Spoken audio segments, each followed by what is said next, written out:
Oh,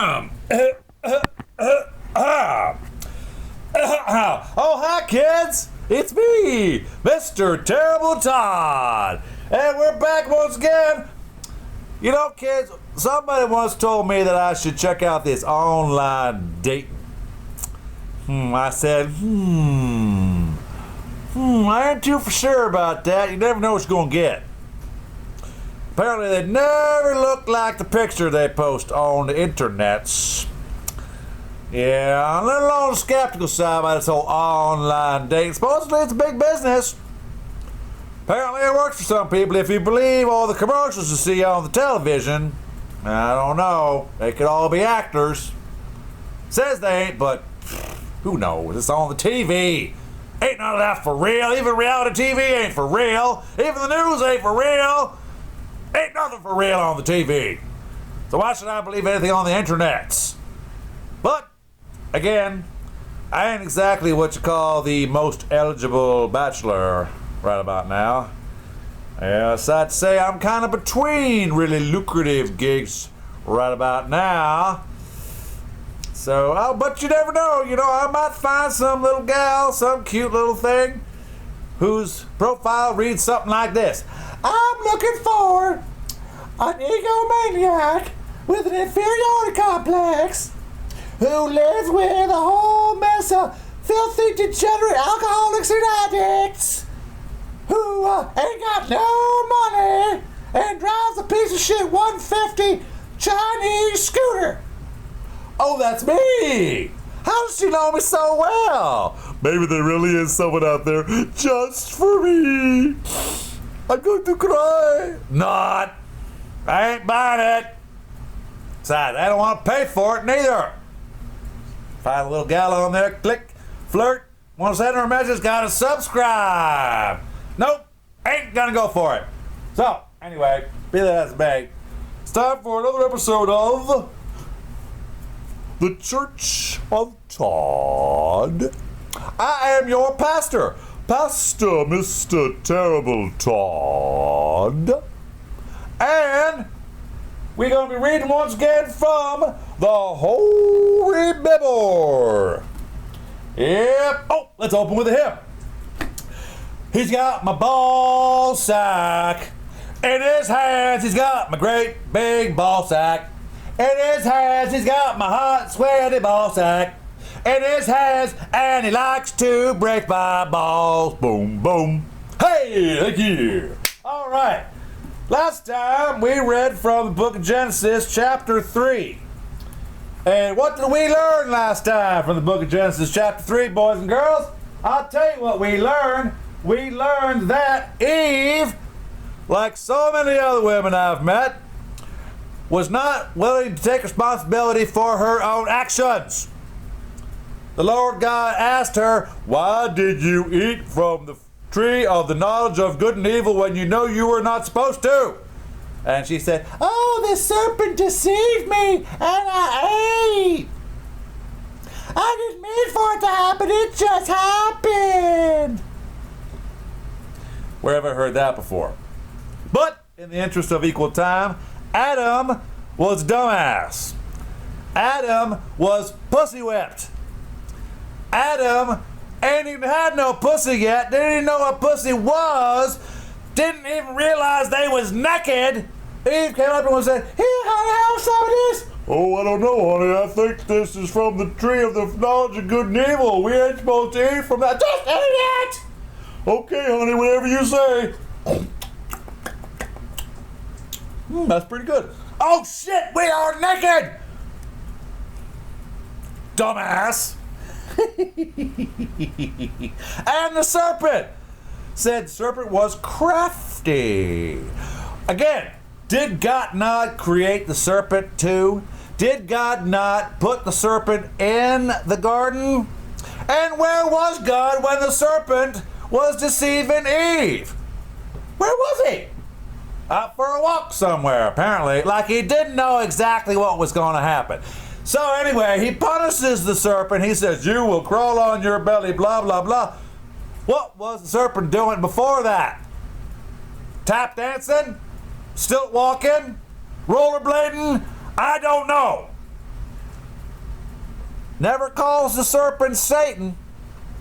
Good point. Never calls the serpent Satan, just calls the serpent crafty. So, be that as it may. All right. So, that's a recap of last time, Genesis chapter 3. We're going to move right along with Genesis chapter 4. All right. Adam made love to his wife Eve for the first time, by the way, after they got kicked out of the garden. They had it easy. They could have stayed there, just ate the fruit from the trees, not had to work, not had to do shit. But now Adam's got to work. He's got to bear childbearing pains and all this. So Adam made love to his wife, Eve. And she became pregnant because he didn't use no protection. Didn't pull out when he's supposed to. Didn't know what he was doing. Very first time, knocked her up. Good going, Adam, dumbass. And gave birth to Cain. She said, "With the help of the Lord, I have brought forth a man." Not giving any credit to Adam whatsoever. He did the work. She probably just laid there. Are you done yet? Later, she gave birth to his brother Abel. Abel doesn't get nearly as much press. But of course, we know Abel dies here shortly. We'll get to that in just a moment. Now, Abel kept flocks and Cain worked the soil. In the course of time, Cain brought some of the fruits of the soil as an offering to the Lord. And Abel also brought an offering, fat portions, from some of the firstborn of his flock. The Lord looked with favor on Abel and his offering, but on Cain and his offering he did not look with favor. What was wrong with that? Doesn't say. So Cain was very angry and his face was downcast. What was wrong with Cain's offering? Doesn't say. Then the Lord said to Cain, "Why are you angry? Why is your face downcast?" Again, God's asking questions. Why does he ask stupid questions if he doesn't expect a stupid answer? Does he not know everything already? He knew what was going to happen. Now watch what happens. If you do what is right, will you not be accepted? But if you do not do what is right, sin is crouching at your door. It desires to have you, but you must rule over it. Again, asking questions. He already knows the answer. Now Cain said to his brother Abel, "Let's go out to the field." While they were in the field, Cain attacked his brother Abel and killed him. Apparently this is the first murder takes place in the Bible. Cain never gets any credit for inventing murder. We don't call it Cainocide or nothing like that. Gets no credit whatsoever. Anyway, then the Lord said to Cain, "Where is your brother Abel?" Again, asking questions. Like he doesn't already know everything already. "I don't know," he replied. I my brother's keeper." Now that's the only line Cain gets credit for. Am I my brother's keeper?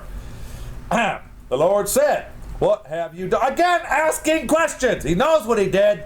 "What have you done? Listen, your brother's blood cries out to me from the ground. Now you are under a curse and driven from the ground, which opened its mouth to receive your brother's blood from your hand. When you work the ground, it will no longer yield its crops to you. You will be a restless wanderer on the earth." Apparently, God was pretty pissed off. That's what I'm trying to accomplish here. Piss him off enough so he'll talk to me. Reveal himself to me. Strike me dead right here on video so I can post it to the internets. That'd be good, won't it? But that'll get a few hits. Cain said to the Lord, "My punishment is more than I can bear. Today you are driving me from the land, and I will be hidden from your presence. I will be a restless wanderer on the earth, and whoever finds me will kill me." But the Lord said unto him, "Not so. Anyone who kills Cain will suffer vengeance 7 times over. Then the Lord put a mark on Cain so that no one who found him would kill him. So Cain went out from the Lord's presence and lived in the land of Nod, east of Eden. Cain made love to his wife. Now apparently he went to Nod, east of Eden, found a woman. Apparently there were other people there already. Doesn't go into a whole lot of detail about who they were, where they came from, but there was people there. Cain made love to his wife, and she became pregnant and gave birth to Enoch. Cain was then building a city, and he named it after his son Enoch. To Enoch was born Irad, and Irad was the father of Mehujael, and Mehujael was the father of Methuselah, and Methuselah was the father of Lamech. And then it goes on and on and on. Lamech married 2 women. Apparently Lamech invented bigamy. One named Adah, and the other named Zillah. Adah gave birth to Jabal. He was the father of those who live in tents and raise livestock. His brother's name was Jubal. He was the father of all who play stringed instruments and pipes. Zillah also had a son, Tubal-Cain, who forged all kinds of tools out of bronze and iron. Tubal-Cain's sister was Naamah. Lamech said to his wives, Adah and Zillah, listen to me. Yeah, good luck with that. Wives of Lamech, hear my words. I have killed a man for wounding me, a young man for injuring me. If Cain is avenged 7 times, then Lamech 77 times.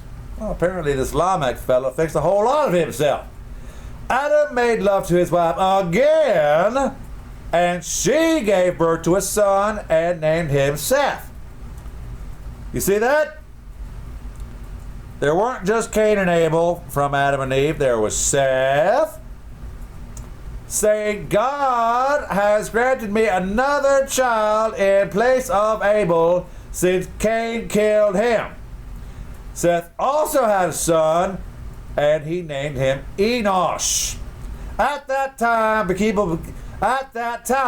people began to call on the name of the Lord. And that's the end of chapter 4. Okay, first line of chapter 5. This is the written account of Adam's family line. Okay, after that it gets kind of boring. Blah, blah, blah, blah, blah, blah, blah. Then it gets into the Beatitudes, I think it's called. This person begat this person, that person begat that person, so on, so on. But we'll get into that next time. So, what did we learn this time, kids? Let's see. What did we learn? I wasn't paying attention. Yada, yada, yada. Yeah. So, Cain never got credit for inventing murder. Lamech never got credit for inventing bigamy. Adam never learned how to use a rubber. And Eve apparently can't keep her legs together. So, there we go. That's what you get. Alright, kids. This episode of The Church of Todd has been brought to you once again by The Church of Todd. And, as I always tell you, kids, you ever feel as though God just ain't listening? Ever feel as though your prayers are falling on deaf ears? Yep. I know what you mean, but I done figured it out. You just go ahead and text me at 323-921-4849.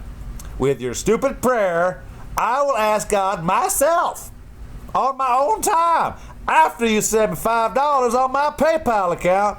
That would be Todd Beeson, Beeson. Pretty sure I'm only on Todd Beeson on PayPal, but I ain't for sure yet. My minions have not gotten back to me on that one yet. But we need your contributions, and they're all tax deductible. Write it off for taxes. Call it a charitable contribution to a good cause, the Church of Todd. And I will text you back God's answer to your stupid prayer after you send me $5 on my PayPal account. All right, kids, that's about all the time we got for now. Let's close up with another hymn. Suck on my balls. Suck my balls right now. Suck my balls for free. 'Cause they're blue, you see. Hey! Suck on my balls. Suck both my balls now. Suck on my balls 'cause they're blue, you see. Suck my balls for free. Hey! Alright, kids, that's all the time we got. And remember what I always tell you, kids, don't get caught.